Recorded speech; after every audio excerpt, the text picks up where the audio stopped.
بس باب المشي والركوب الى العيد بيد اذاننا او د اقامتنا پدې د امت اجماع ده چې د مانځه اختر د پر اذان او اقامت نشته.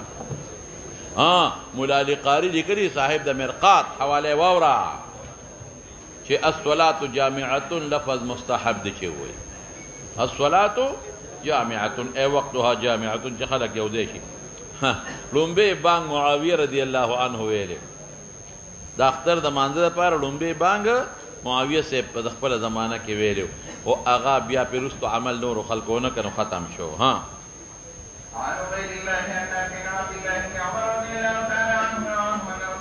خبرنا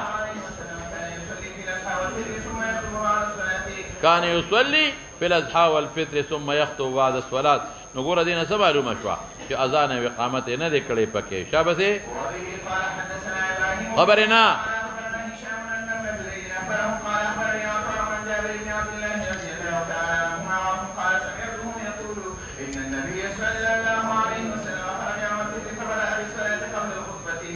دا دی ګوره خرج يوم الفطر فبدأ بالصلاة دا دی که اذان ویلو بیا وی چې بدأ بالاذان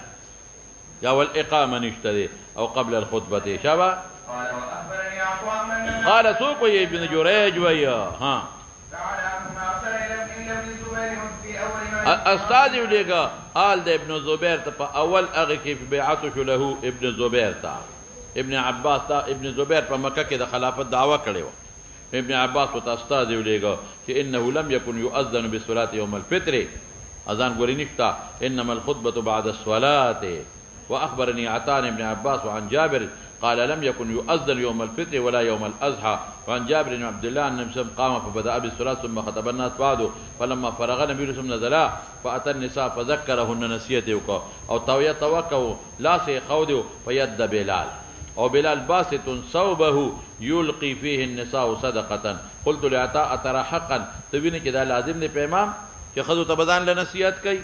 الآن أن يأتي النساء فيذكرهن حين يفرغوا قال إن ذلك لحق عليهم وما لهم ألا يفعلوا ولدي دا كارنكي دا إمامان يا دا أئمة يا بادشاهان پیغمبر کړی دی ولدي دا څه نه کوي. نو اوس خو خیر لوډ سپیکر دی نو ادم اواز خزو ته اسم رسیږي ځان لتلو ضرورت ختم شو. نو بس مسائل ته معلوم دي ښا چې نه اذان او نه اقامت. نمبر 1 دویم خرجا بهر ته وتلې دی.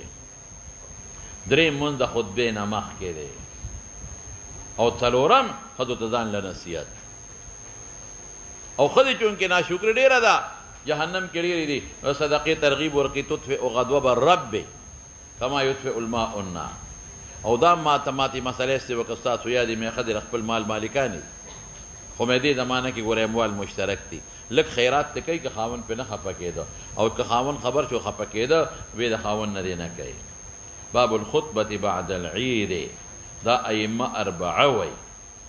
اوس مولانا صاحب یو خبره واوره که چرته خطبه مخکې کړه بیا څه حکم دی؟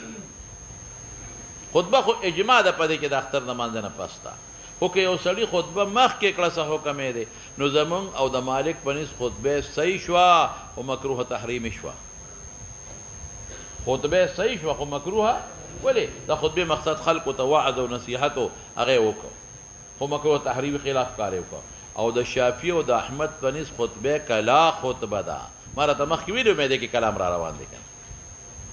زمونږ او د مالک په نس خطبه صحیح ده خو کراهیت تحریمي دی او د مالک او د احمد په نس باندې داسې شوه لکه چې خطبه نه ده ویلې یو شی نیمګړی شو. او د خطبې حکم څه دی؟ خطبه ویل مسنون دی په سنت مؤکده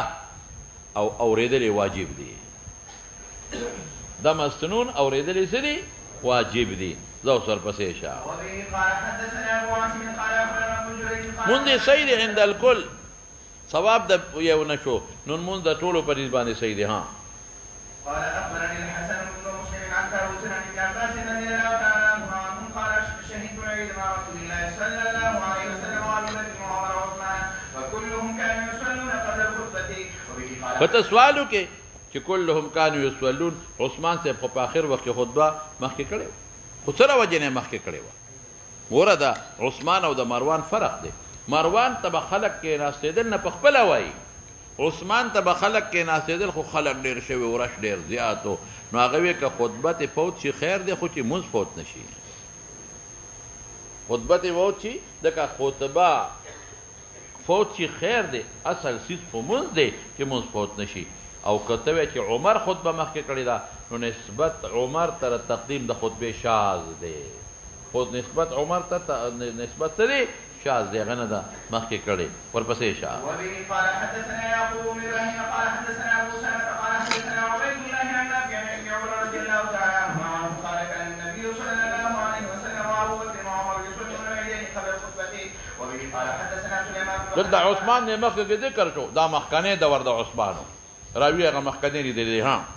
قال حدثنا شعبة عن علي بن ثابت عن سعيد بن جبير عن ابن عباس رضي الله تعالى عنهما ان النبي صلى الله عليه وسلم صلى يوم الفطر ركعتين ثم لم يصلي قبلها ولا بعدها ثم اتى النساء او مخکې ممون نه کې شابته نرستو ها فامره النبي صلى الله عليه وسلم فجعلنا يلقي المرأة خرسها وصحابها او خرس او خرس والو ته وي او صخاب امیل ته وي شابه وبه قال حدثنا قال حدثنا شعبة قال حدثنا ابو بكر قال سمعت الشافعي عن البراء بن عازب رضي الله تعالى عنه قال قال النبي صلى الله عليه وسلم انه لما نبدا في يومنا هذا ان نصلي ثم نرجع فننحرف مكاننا نصلي صلاة مع الخطبة دي نصلي أنا مراد صلاة على مع الخطبة دي ها ومن فعل ذلك صار سنتنا ومن نهى قبل الصلاة فإنما هو لحم قدمه لأهله ليس من النسك في شيء نسك نشو نسك ستوي ذبح نسيك ذبيحه توي ذبح لله چې کومه اضحیه ده هغه نسک نشو شابه ها يقال له أبو بردة بن نيار يا رسول الله صلى الله عليه وسلم ذبحت عندي جزاء تیر شوی دی متنا یو کال والا ته وي ها ولن توفي أو تدعي على أحد بعدك دا د خصوصیت ته ها باب ما يكره من حمل السلاح في العيد وصله بنوړي د اختر پر ولی اختر او غیر اختر دواړه برابر دي خو اختر کې خلک ډیر یې سو بدن زخمی شي نور مطلق جمعات ته وستوړل ها که خامخا وړي ضرورت نو تی کې بند وړه جابت یا وقال الحسن وهو يحمل السلاح يوم العيد لا يخاف ها که دشمن نه یریږي بیا دې یوسي خو تیکو کې دې باندې وساتي ها چې بل مسلمان زخمی نشي ها وبه قال حدثنا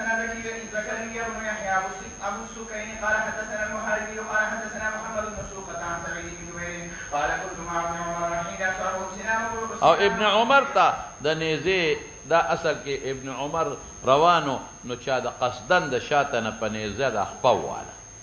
خپه په رکاب کې و په رکاب کې د خپه ولا و خپه زخمی شو نو حجاج بن یوسف ولا تپوس ته راغی نو سوی ورته ګوره سنان هغه تیره ځای د نیزې هغه اوسپنه په اخمس د قدم کې اخمس د قدم د میانځ ته وایي کوم چې ځمکې سره نه لګېږي د قدم د میانځ دا یو ځای ځمکې سره نه لګېږي اوچت یې که نه په دقه ځای فلزقت نو خپې د رکاب سره پیوس شوه داسې سخت یې وواله چې هغه نیزې راښکه نو خپې د رکاب سره جوخته ونښته داسې وواو ظالم فنزلت وركز شوما فنزعتها نزمت وستا وذلك بمنان فبلغ الحجاج بلغ ذلك الخبر الحجاج وحجاج راغي يعود ابن عمر تفوسيكم فقال الحجاج لو نعلم ارمانك منتفتو لقي چا كار کړي برابر ایک عاقبناه فقال ابن عمر انت اصبتني تا وهلي قال وكيف ما سين وهلي قال حملت السلاح في يوم تا وستر وړي په هغه ورځ لم يكن يحمل فيه السلاح د مناسبت د باب تا وستر وړه ستا خلق وروړه نو عام خلق وروړه نو که تا وسله نه وی وروړي ستا فوج نه وی وروړي نو د خلکو به نه وی وروړي زبنه هم لګېدلې او داخل د وسله حرم ته او سلاح لم يدخل لم يكن السلاح يدخل في الحرم دا اصل کې عبد الملك ابن مروان حجاج تویلو چې ګوره عبد الله ابن عمر خاموش دي زمون په مخالفت کې د تدد سره جګړه جوړ نه کوي نو ځکه نرمي وکړه هغه ته صفا لګیا دی او بل د دې نه ډېرې خبرې معلومې شوې ادا دي چې ګوره حرم ته به وسته نه داخل کې که ته رسول الله مبارک داخله کړې وه خو د الله په حکم وه جهاد په هغه ورځو کې او عمرة القضا کې چې داخله کړې وه نو هغه خو مولانا تیکو کې بنده وه یاد لري عمرة القضا کې خو لا دار حرب دار کفر دار اسلام خو نو ګرځېدلې مخکې دا نو دا ته معلومه شوه چې حرم ته او جومات ته به وسته نه داخلې زه اوس ورپسې شه وبه قال حدثنا احمد بن يعقوب قال حدثني اسحاق بن سعيد بن عمرو بن سعيد بن عاصم بن رضي الله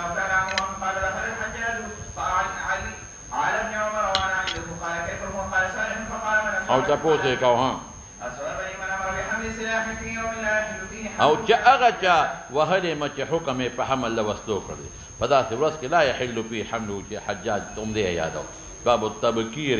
للعید اول کې تللا اول کې ځا او تکبیر هم ویل چې الله اکبر به خدا تبکیر درسته قال عبد الله ابن صبر دا خدلته معلق دی خدا مستد احمد کې موصول دی ان مخفف د مثقلنا انه كنا فرغنا في هذه الساعه ودي وقت يوم فارغ وذلك حين التسبيح دار الضحى وقته تسبیح نه مراد تسبیح د دوحا دا خپل مرګري ته چې دی وخت هم موږ خلاص کړو یعنی سچ څنګه هغه وخت مکروه ودی نور اوچت شي فوريه کوا ورپسې شه وبه قال حدثنا سليمان بن حرب قال حدثنا شعبة عن عبيد بن الشافعي عن البراء بن عازب رضي الله تعالى عنه قال خطبنا النبي صلى الله عليه وسلم يوم النحر فقال انه ولما نبدا به في يومنا هذا ان نصلي ثم نرجع فننحر فمن فعل ذلك فقد حديث بار بار ته شو دا لحم دی غوښه ده خپل کور لی وکړه بس نسک نشو نسک نه نسک شرعي مراد دي نسک نه کوم نسک مراد دي نسک شرعي چې هغه اضحیه ده د اضحیې کار پې ونه شو شابس ها ابو بردة بن نيار فقال يا رسول الله صلى الله عليه وسلم اني ذبحت قبل ان اصلي وعندي جزاء خير من مسنة فقال اجعلها مكانها وقالت عفوا وقالت بحها ولست هي جزاء عن احد بعدك تیر شو ها ایام التشریق کومې ورځې دي غوږ د اختر نروخ مخکې لومبی ورځ ته یوم العرفه وایي څه ورته وایي وجه د تصمیم بیا ټولو په کتاب الحج کې راشي او د اختر لومبی ورځ ته یوم النحر وایي او د اختر نه پس چې کوم د یوم النحر نه پس کومې درې ورځې دي بلکې دوه ورځې دې ته ایام التشریق وایي او ته دلته کې د هغې وجه ویم تشریق اشرق یشرق اشراقا او شرق یشرق تشریقا غوښې اوچولو ته وایي غوښې نور ته کېښودلو ته وایي نو دوی به په لومبۍ ورځ ذبح وکړه نو غوښې به یې ټوکړې ټوکړې کړې نو په دویمه او په درېیمه به یې بیا چا ته کېښودله په نور ته دویمه او درېیمه به یې نور ته یې کېښوده ځکه تشریق ورته وایي خلاصه شوه لومبۍ عرفه شوه شابسې لومبۍ څه شوه عرفه شوه دویمه څه شوه یوم النحر شوه او د اختر درېیمه او څلورمه یومین د نحر هم دی او یومین د تشریق هم دی های های د اختر درېیمه او څلورمه دویمه او درېیمه تېر وتم دویمه او درېیمه ګوره لومبۍ یوم النحر ده یوم التشریق نه ده او دویمه او درېیمه یومین د نحر هم دی او څلورمه د اختر یوم التشریق ده یوم النحر نه ده نه پېښ شوې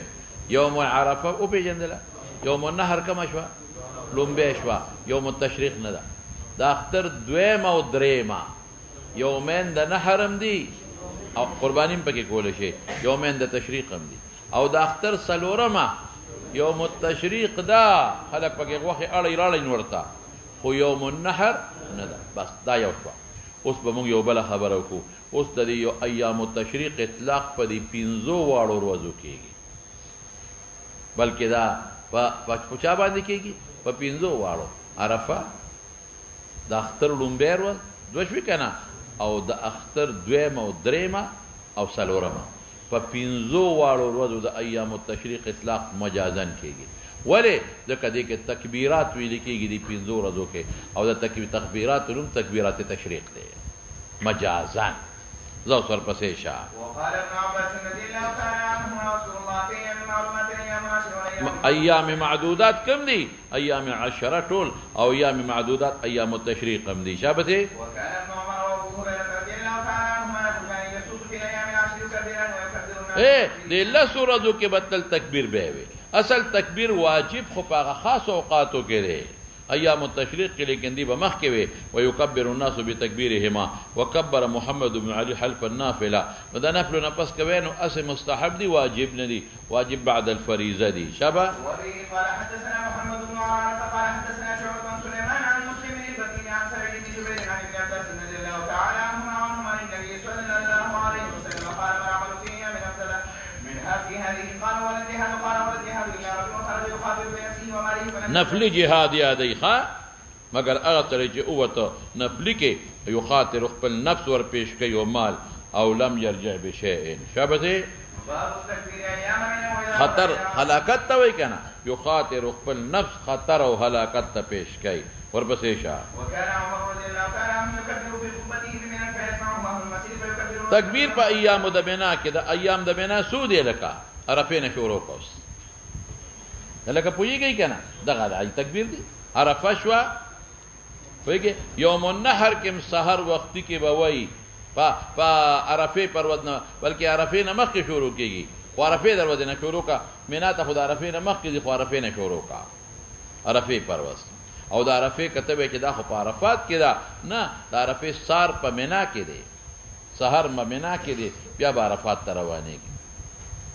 او بیا د اختر پرواز باندې بیا مینا ته راځي مزدلفه کې شپه وکړي او بیا سبا 2 ورځې بیا په مینا کې دي او څلورم هم که څوک پاتې کېږي په مینا کې نو وإذا غدا إلى عرفة ساردي وكان عمر يكبر في قبتي فمنى ويسمع أهل المسجد ويكبرون غيبا مكبرين ولا جهر ثابت شو جهر پکې مطلوب دی ويكبر البادريان حتى ترتج منى وبغلنګي د منى په تکبیر باندې.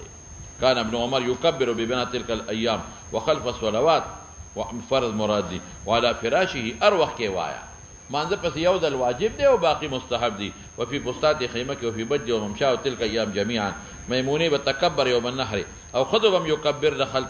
دمغم وایو چې دا خذوا لپاره تکبیر ته پټ وایو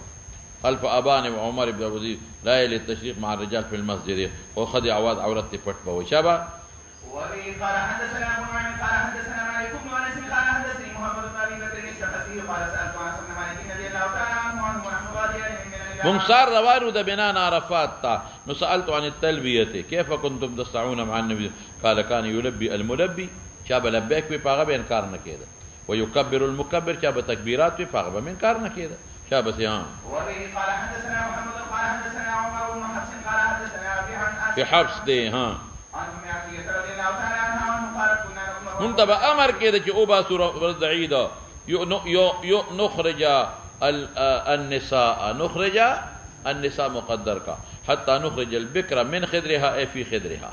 پڑھنے کے حتى نخرج الحيضة نحايضي بسي فيكون خلف الناس ويكبرن بتكبيرهم يكبر مناسبت دبا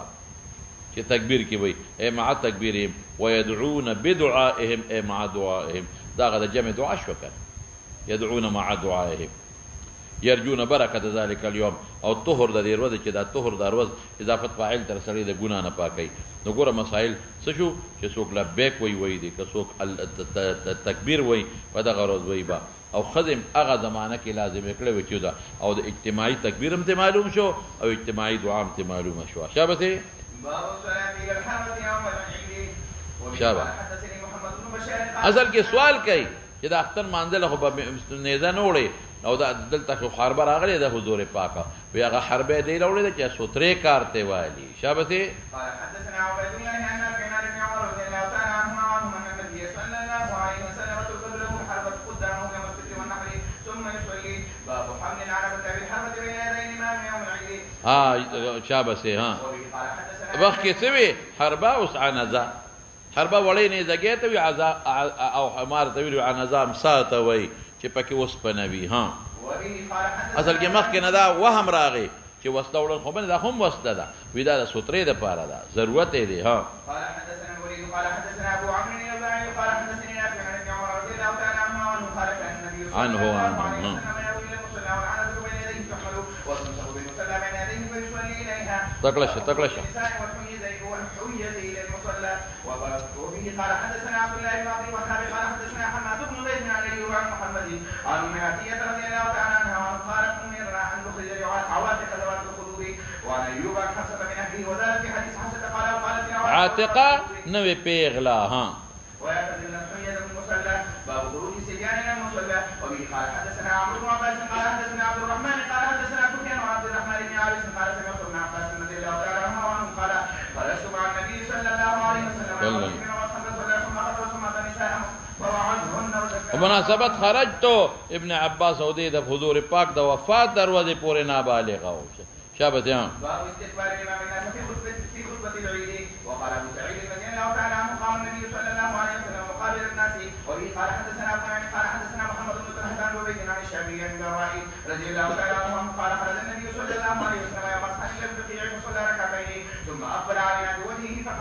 ګوره مسائل آسان دي ښه چې خروج یې کړی دی یو بل بقي میدان ته وتېرې دوه بل 2 رکعاته لمونځ دی دریم بیا ته خطبه وروسته را څلور خطبه کې قوم ته مخکول پنځم شابه سیان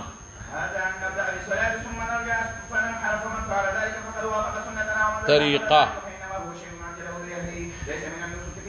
فقام رجل فقال يا رسول الله صلى الله عليه وسلم اني ذبحت وعندي جزاء خير من مسنة قال اذبحها ولا تبيع عن حريم بعدك باب العالم غرض د امام بخاری څه دی چې عیدګاه خو جمعات نه خلکو ته پته نه یو نخه پکې مقرر کا چې خلک ټول هغه نخې تراجم شي شبه وبه قال حدثنا مسدد قال حدثنا يحيى عن سفيان قال حدثني عبد الرحمن بن عارف قال سمعت ابن عباس رضي الله تعالى عنهما قيل له اشهدت العيد مع النبي صلى الله عليه وسلم قال امرنا مكاني من السير ولولا مکانی اگر زما مکان نو د صغر د وجنا نو ما شهدته من الصغر دا څه دی ولولا مکانی ما شهدته من الصغر دا من الصغر چا سره متعلق دی با شهدته پورې در کوټی وای نه خو زما چونکه ترزوی نو زکه تلیما حتی اتل علم د مناسبت د کثیر ابن سل د کور خوا کې پس والله ثم خطب ثم اتى النساء مع بلال فوعظهن وذكرهن وامرهن بصدقه فرأيتهن يهوين بايديهن لا سمائل کو چاته وقت مریتا گوتو تا گوت می استلی یقذفن غرزو هو دا سشه زهو ضمیر براجه کما دا ما فی الید فی صوبه د بلال کی ثم انطلق هو وبلال الى بیته بس بکم مولانا صلی الله تعالی علی سید